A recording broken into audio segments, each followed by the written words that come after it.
Hi hello नमस्कार friends मैंने मु चिंकी वेलकम करुँची आज न्यू व्लॉग रे। आज आम बुली जावा गोटे बहुत सुंदर जगह जोटा कि मयूरभंज डिस्ट्रिक्ट रे अच्छी। आपड़ जदि केबे मयूरभंज शिमिलीपाल आसती कि मयूरभंज कौन सी जगह को आप भ्रमण करने आसती ताले ये जगह को आप केबे मिस करेंगे ना। ये जगहटी हूँ रामतीर्थ क्रोकोडाइल प्रोजेक्ट जोटा कि धबाढ़िया पाखरे अच्छी एवं एटा जसीपुर मार्केट रु पूरा पाख। तो चलतु अब देखा जगह बहुत सुंदर है फ्रेंड्स, चलतु देखिया।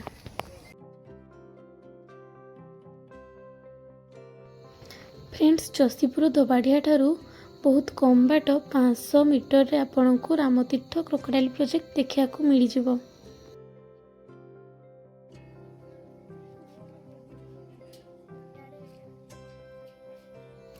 एबे हमें पहुँची जाइछु। आपण देखि पारुथिबे एटा होची मेन गेट। आपण को टिकेट पड़िबो 5 टंका एवं गाड़ी पार्किंग 20 टंका।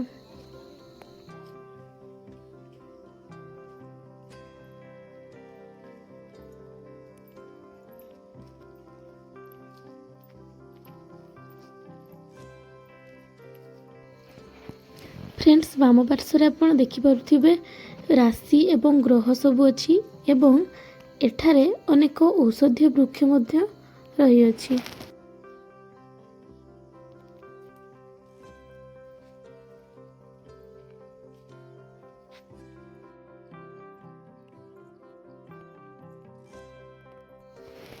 फ्रेंड्स डिसेम्बर ठारू जानुआरी मध्य एठारे बहुत भिड़ देखा जाए एवं दूर दूर जो पर्यटक माने आसंती तांको पई रहिबार व्यवस्था मध्य रही थाए।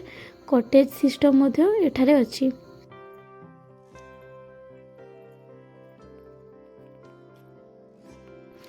एठारे एक म्यूजियम मध्य अछि एवं से म्यूजियम भितरे शिमिलीपाल जनजाति एवं जीवजंतु को से माने देखिया पई चेष्टा करिसंती। म्यूजियम बहुत भल अच्छी किंतु आज सेटा बंद थिला सेति पई आमे जाय नथिलु।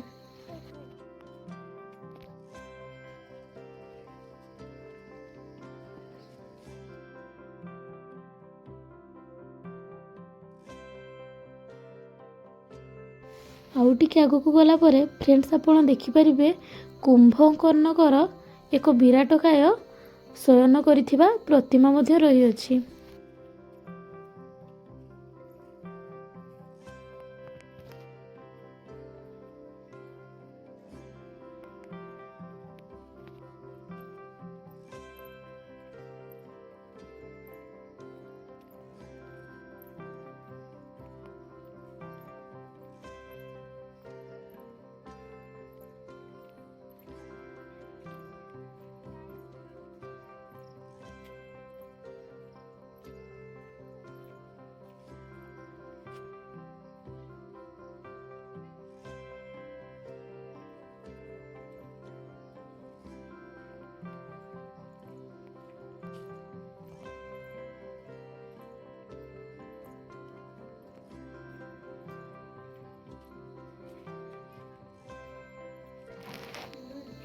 आपण ये देखिपे केते बड़ कुंभीर ये अच्छी एवं मुख्यतः ये कुंभीर मानकर प्रजनन प्रक्रिया होता है।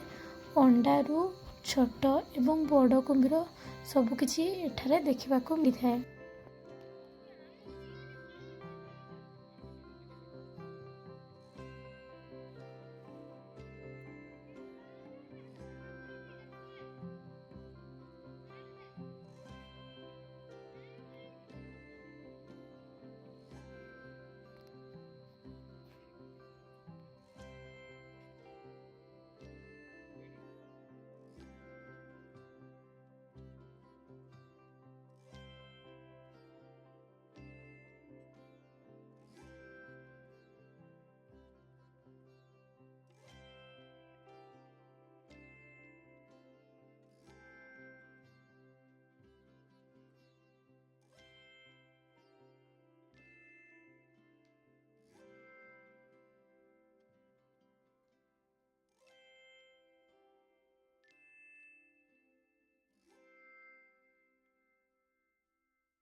फ्रेंड्स यही जगार सबुठार गुरुत्वपूर्ण कथा है जे आम पौराणिक कथा अनुसार त्रेतया जगरे जितेबले राम लक्ष्मण एवं सीता पंचवटी अरण्य को जाऊथिले सेतेबेले सेमाने एही स्थान रे किछि समय पई अतिबाहित करथिले।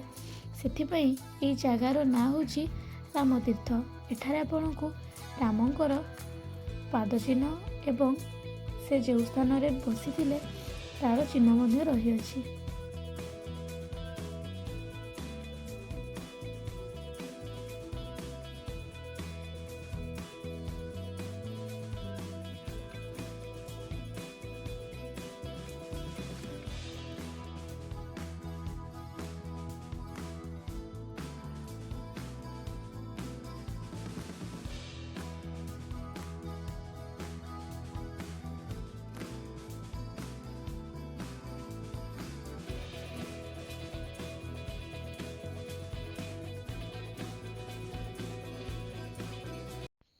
फ्रेंड्स यही नदी हूँ खैरीबंडन नदी एवं नदीर आरपार्श्व रही अछि एक सुंदर शिव मंदिर एवं सेठारे मकर संक्रांति दिन एक विराट टुसु मेला होता है। सेठारे हजार हजार लोक आसि से मेलार आनंद उठेया पई।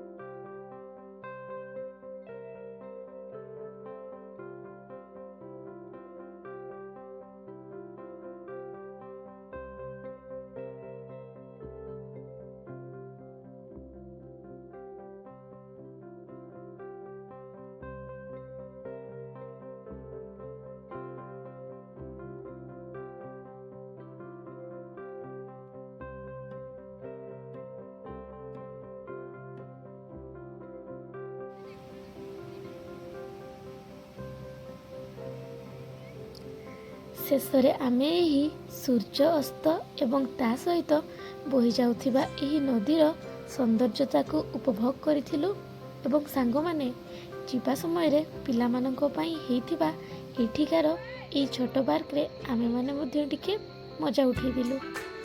वीडियो टी केमति लागला प्लीज कमेंट करिवे। Thank you for watching.